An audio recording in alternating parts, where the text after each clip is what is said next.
Delegation आया है, तमाम टॉप कंपनी जैसे स्कॉट्स हुए, कोबोटो हो गया, सब आए हुए हैं यूपी में इन्वेस्टमेंट के लिए। किस तरह से आप देखते हैं दोनों स्टेट के बीच में ये भागीदारी? देखिए, मैं आभारी हूँ आदरणीय प्रधानमंत्री श्री नरेंद्र मोदी जी का, जिनके प्रयास से आज भारत और जापान के संबंध एक नई ऊंचाई को छू रहे हैं। आदरणीय प्रधानमंत्री जी की प्रेरणा से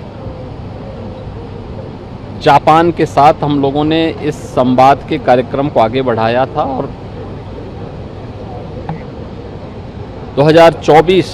नवंबर-दिसंबर में जापान के यामानाशी प्रीफेक्चर के माननीय गवर्नर ने यूपी का दौरा किया था। उसके बाद फरवरी 2026 में मुझे एक डेलीगेशन के साथ में जापान और यामानाशी जाने का अवसर प्राप्त हुआ। उस समय हमने यामानाशी और जापान में जिन मुद्दों पे चर्चा की थी, ऑटोमोबाइल के सेक्टर में, हाइड्रोजन एनर्जी के सेक्टर में, अन्य ढेर सारे ऐसे सेक्टर हैं जिनमें इन्वेस्टमेंट की ढेर सारी संभावनाएं यूपी के अंदर हैं,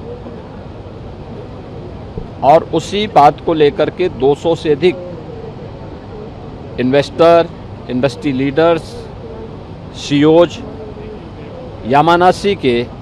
माननीय गवर्नर के नेतृत्व में आज दिल्ली में पहुंचा है। आज यहाँ पे केंद्रीय कॉमर्स और इंडस्ट्री मिनिस्टर माननीय पीयूष गोयल जी ने उनके सम्मान में आज यहाँ पे रात्रि भोज दिया है, और कल प्रातः काल से हमारी इन सभी मुद्दों को लेकर के यूपी में इन्वेस्टमेंट के अलग अलग सेक्टर में जो जापान का ये प्रतिनिधि मंडल है, यामानाशी के माननीय गवर्नर के नेतृत्व में आया है, बहुत उत्साही है और कुछ ठोस इन्वेस्टमेंट करने का इच्छुक है, और मेरा मानना है कि हम उसे ज़मीनी धरातल पर उतारने में सफल होंगे। कुछ आइडिया दे सके सर, कितने की उम्मीद है इन्वेस्टमेंट की? देखिए,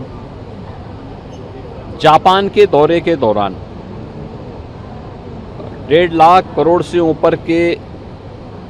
सहमति पत्रों को वहाँ के इन्वेस्टर ने हमें सौंपा था, जिसमें से लगभग 1 लाख करोड़ के आसपास का हमारे साथ एमओयू हुआ था। मेरा मानना है अब समय आ गया है, जब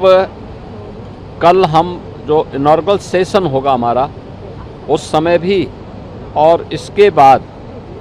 अन्य कार्यक्रमों में, अलग अलग सेशन में भी इन सबको ग्राउंड ब्रेकिंग भी करेंगे। अब ये केवल बातचीत नहीं होगी, ग्राउंड ब्रेकिंग का भी होगा। कल इनॉग्रेशन सेशन में ही 2000 करोड़ का एक इन्वेस्टमेंट का प्रस्ताव ऑटोमोबाइल का ये कल यहाँ पे होने जा रहा है, ग्राउंड ब्रेकिंग भी होगा, और इसको हम आगे बढ़ाने का कार्य ऑटोमोबाइल के सेक्टर में, रोबोटिक के सेक्टर में, हाइड्रोजन एनर्जी के क्षेत्र में, अन्य तमाम उसमें मैन्युफैक्चरिंग के लिए जो संभावनाएं हैं यूपी के अंदर, उन सभी में ये कार्यक्रम तेजी के साथ आगे बढ़ेगा। तो सर, ये इन्वेस्टमेंट एमओयू जो है ये यमुना एक्सप्रेसवे पे देख सकते हैं या और भी जगह, कहीं भी यूपी के अंदर हमारे पास 75,000 एकड़ का लैंड बैंक है, 36 सेक्टोरल पॉलिसीज हैं, और इन पॉलिसी के बारे में सभी इंडस्ट्री लीडर्स को, इन्वेस्टर्स को, और जितने भी इंडस्ट्री सीईओज हैं, इन सब के साथ पहले से ही उनको इनके बारे में अवगत कराया जा चुका। वे उन सब को देखने के उपरांत अब वे उसे ज़मीनी धरातल पर उतारने के लिए ही अपनी फाइनल बातचीत करने के लिए आए हैं। तो कल दिन भर यहाँ दिल्ली में ये कार्यक्रम चलेगा, और परसों फिर वे यहाँ से नोएडा जाएंगे, वहाँ से फिर आगरा होते हुए लखनऊ पहुँचेंगे शाम को। 21 को दिन भर लखनऊ में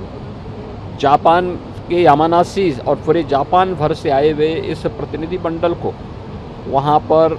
यूपी गवर्नमेंट के साथ में, यूपी के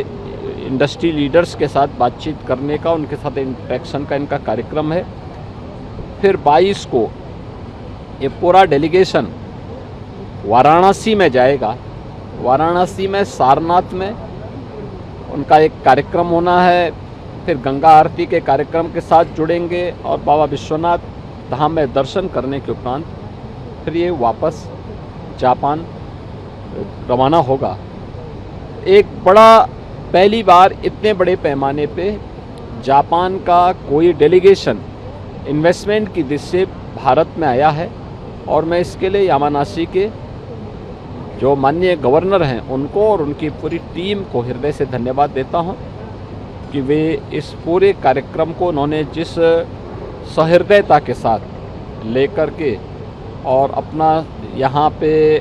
आत्मीयता दिखाई है और भारत और जापान के संबंधों को मजबूती प्रदान करने के लिए अपना योगदान दे रहे हैं, वह सचमुच अभिनंदनीय है। और मेरा मानना है कि जापान की टेक्नोलॉजी,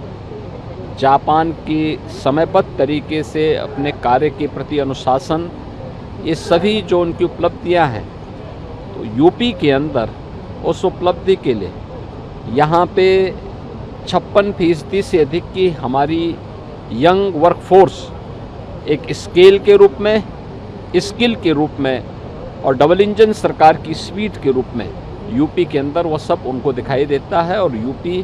के इस अपॉर्चुनिटी का लाभ अवश्य जापान के हमारे इन्वेस्टर